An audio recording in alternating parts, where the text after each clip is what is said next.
Let's talk about something that many of us have experienced, but very few of us accepted well or maybe even truly understood. That moment when your supervisor says, "Hey, can you step into the office for a minute?" Your heart rate picks up, your mind starts racing, and before you even sit down, you're already on the defensive. You're thinking, what did I do wrong? Why am I getting singled out? This isn't fair. And just like that, before the conversation even begins, the opportunity for any growth or understanding is already slipping away. And I think that's the human nature in all of us. I'm Marty with Warehouse and Operations as a Career, and today I'd like to pause and reshape that entire moment. Because what many call a write-up, a corrective action, or warning, I want us to recognize it as something different. I'll call it coaching, but it has to be presented and accepted as coaching too. So we'll start with a bit of truth. In our light industrial world, warehousing, distribution, manufacturing, and production, we deal in productivity, safety, accountability, and responsibility. You know, those cases have to move, trucks have to deliver, equipment and machines must be operated safely, and teams have to show up on time, ready to work. That is just fact. So when something goes off track like attendance, productivity, safety, or our behavior, well, it has to be addressed. Those things can't be or shouldn't be ignored. They shouldn't be brushed aside. And not just saved for later. I want to know how I'm doing. But how it's addressed, I feel that's the important piece. So let's spend a minute looking at it from the employee's side. Most associates don't hear coaching. They hear I'm in trouble. I'm about to get fired. They don't like me. Oh, and I love this one. They're picking on me. And what happens when those thoughts take over? The walls go up. Now the conversation becomes defensive instead of reflective, and emotional instead of anything close to productive, even argumentative instead of productive. And I think that's where we as associates sometimes fail to capitalize on an opportunity.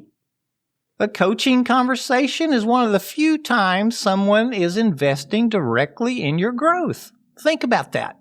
Someone stopped their day, pulled you aside, and said, let's talk about how we can do this better. The way I see things, that's not punishment, that's opportunity. So why do we react the way we do? I think a lot of it comes down to pride. We don't like being told we missed something, and we don't like being corrected, and we definitely don't like it when it's documented. But what if we looked at it this way? That correction is not rejection. It's direction, maybe even guidance. It could be someone saying you're capable of more, and I'm going to help you get there. Let's break this into two types of thinking. First up, let's talk about a fixed mindset. That would be things like I messed up, this is bad, or they're coming after me, and this is going on my record. And then we'd have the growth mindset. This person may think something like, what can I learn from this? How do I improve? And what does success look like moving forward? Just a shift in thinking like that can change the direction of our career. I firmly believe the associates who grow the fastest aren't the ones who never get coached. They're the ones who listen, adjust, and apply lessons learned. Now let's talk about the management side. Managers, supervisors, leads, this part is probably even more important. Because let's be real, sometimes we don't get this right. We rush the conversation or we come into it frustrated. We make it feel like discipline instead of development. And when that happens, we lose the associate before we ever reach them. There is definitely a difference between coaching and correcting. Correcting says you did this wrong. Coaching says let's walk through what happened and how we improve it together. You see the difference? One shuts people down. The other opens them up. So how do we deliver coaching the right way? First, we have to set the tone. Start with calm, not confrontation. Something like, hey, I want to talk through something with you so we can make sure you're set up for success.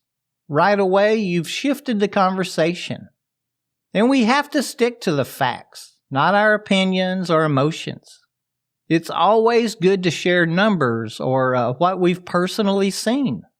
Something like, yesterday you clocked in 18 minutes late. Or what else could we say about something? Your last 3 picks were below standard. Or maybe something like, I observed a safety concern with your lift technique right after a break. That's clear, direct, and professional.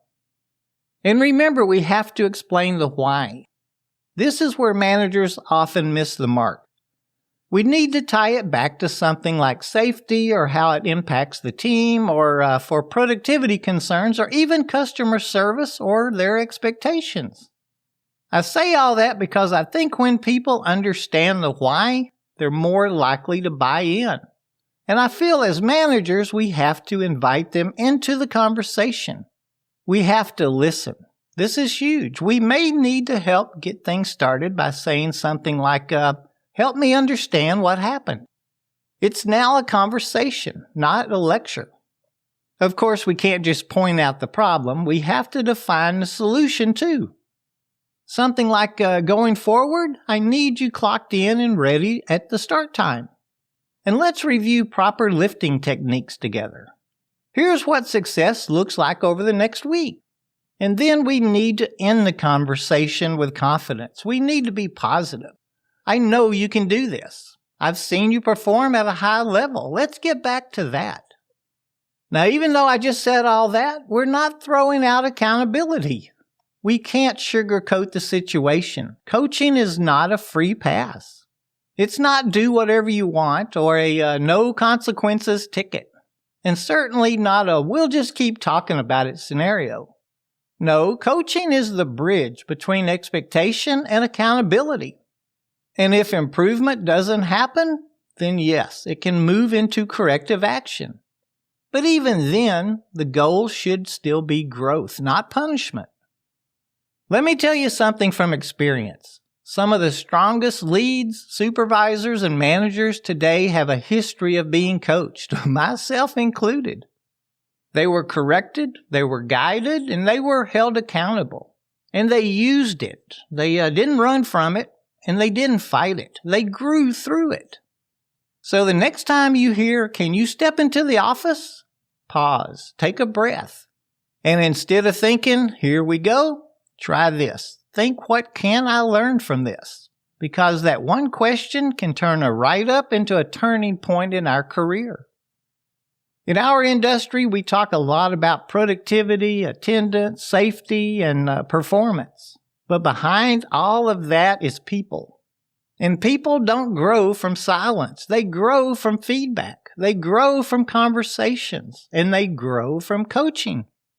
So whether you're the one giving the coaching or the one receiving it, remember this. It's not about being called out. It's really just about communication. Let's face it, we employees know when we have a coaching, a write-up, or whatever you want to call it, we know when it's coming. We know the attendance rules, the productivity requirements, and the safety processes, and we know what is expected of us. Yep, we're always shocked and surprised, generally upset when we're called out about something. But I think that's just that human nature thing. I always try to look past it, learn from it, and honestly, most of my coachings I admittedly deserved. I'd like to say I grew from each and every one of them. Well, I hope today's topic sparks a thought or two and maybe helps us the next time we're corrected on something at work. Y'all have a safe, productive, and prosperous week out there.